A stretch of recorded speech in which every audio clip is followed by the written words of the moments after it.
Hello students. तो आज हम बात करेंगे गढ़वाल के परमार वंश के 48वें राजा फतेह शाह के बारे में। ठीक है, इससे पहले हमने बाकी राजाओं के बारे में शॉर्ट वीडियो में आपको बताया था। तो आज हम बात कर रहे हैं फतेह शाह। 1664 से 1716 तक इनका गढ़वाल में काल है। ठीक है, और इनकी जो संरक्षिका है वो है राजमाता कटौची। तो जो जो राजाओं के संरक्षिकाओं के संरक्षण में राजा रहे हैं उनके बारे में भी पूछा जा सकता है। जैसे पृथ्वीपति कर्णावती उनकी संरक्षिका रही है ना। अब देखो, क्योंकि ये भी अवयस्क थे, ठीक है, अवयस्क होने के कारण क्या है कि जो राजमाता कटौची थी उन्होंने अपने भाइयों को वहाँ पे राजकाज संभालने के लिए बुला दिया। तो उनके जो भाई हैं, कहा जाता है कि उन्होंने वहाँ पे काफ़ी अत्याचार भी किए, गलत तरीके से शासन चलाया। तो वो कठैत जो भाई थे उनके, उसे गढ़वाल में कठैत गर्दी के नाम से जाना जाता है। ठीक है, तो कहा जाता है कि इस आतंक से फिर बाद में पुरिया नैथानी ने मुक्ति दिलाई। ठीक है, तो कठैत भाइयों का एक स्मारक भी वैसे गढ़वाल में मिलता है।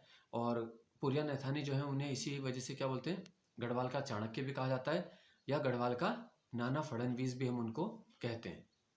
ठीक है, अब आते हैं जो उन्होंने कुछ टैक्स भी लगाए थे। जैसे एक स्यूंद सूपा कर था फतेह शाह के समय, क्या था, स्यूंद सूपा कर था। जितनी महिलाएं परिवार में होंगी उसके अनुपात में ही अनाज देना होता था।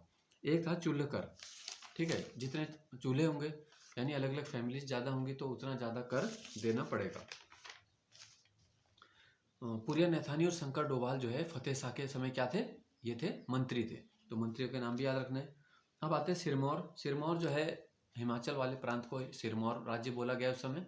सिरमौर के राजा थे मेदिनी प्रकाश। तो मेदिनी प्रकाश और फतेह शाह के साथ जो युद्ध हुआ उसमें फतेह शाह की हार हो गई थी। बाद में एक दूसरा युद्ध हुआ था, वो राजा थे रुद्र प्रकाश। तो उस समय फतेह शाह की जीत हुई। ठीक है, तो मेदिनी प्रकाश से हारे थे और रुद्र प्रकाश से जीते थे, याद रखना है। फिर है श्री गुरु राम राय को जो है 3 गांव भी दान में दिए गए फतेह शाह के द्वारा देहरादून में। तो प्रश्न इससे एक बार पूछा भी जा चुका है, किसके द्वारा जो है 3 गांव दान में दिए गए, तो फतेह शाह के द्वारा ही दिए गए थे श्री गुरु राम राय को। ठीक है, तो गुरुओं के बारे में भी देखो प्रश्न बनते रहते हैं, है ना। गुरु राम राय या उनके जो बाद में वाक़े आई हैं उसके बारे में, जैसे अभी श्री गुरु राम राय एजुकेशन मिशन का क्वेश्चन वीडियो परीक्षा में पूछा था, है ना। तो ये महंत इंद्रेश दास उसका आंसर था। ठीक है, वो पूछा था किसने शुरू किया। तो फतेह शाह की बात करते हैं। फतेह शाह के समय एक चित्रकार हुए हैं, वो हैं मौला राम के जो पिता हैं। कौन है वो है मंगत राम। ठीक है, तो मंगत राम का नाम याद रखना है। मंगत राम जो है फतेह शाह के चित्रकार थे।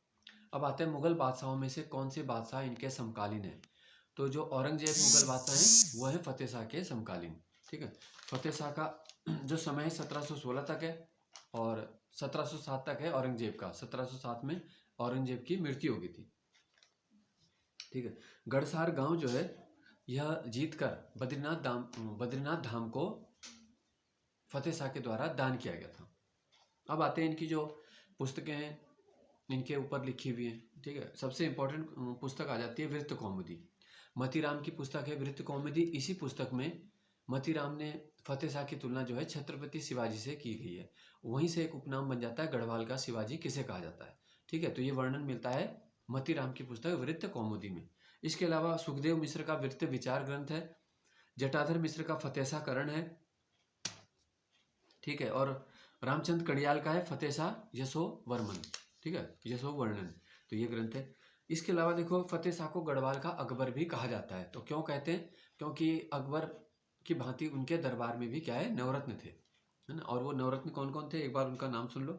सुरेशानंद बर्थवाल, रुद्रीदत्त किमोठी, वासवानंद बहुगुणा, शशिधर डंगवाल, कीर्तिराम कंठोला, ठीक है, खेतराम धसमाना, हरिदत्त नौटियाल, सहदेव चंदोला और हरिदत्त थपलियाल। तो ये नवरत्न थे किसके दरबार में, फतेह शाह के। जो फिर इनकी तुलना कर दी गई अकबर के साथ, तो इनको बोल दिया गया गढ़वाल का अकबर।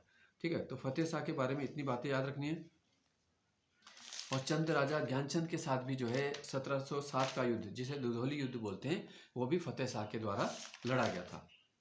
ठीक है, इसके बाद देखो अल्प समय के लिए उपेंद्र शाह आए थे 49 क्रम के, जिनकी मृत्यु दिवाली के दिन हो गई थी। अगर पूछ लेते कौन सा परमार राजा दिवाली के दिन उनकी मृत्यु हुई है, उपेंद्र शाह रहे। फिर कुछ महीने के लिए आए थे दिलीप शाह।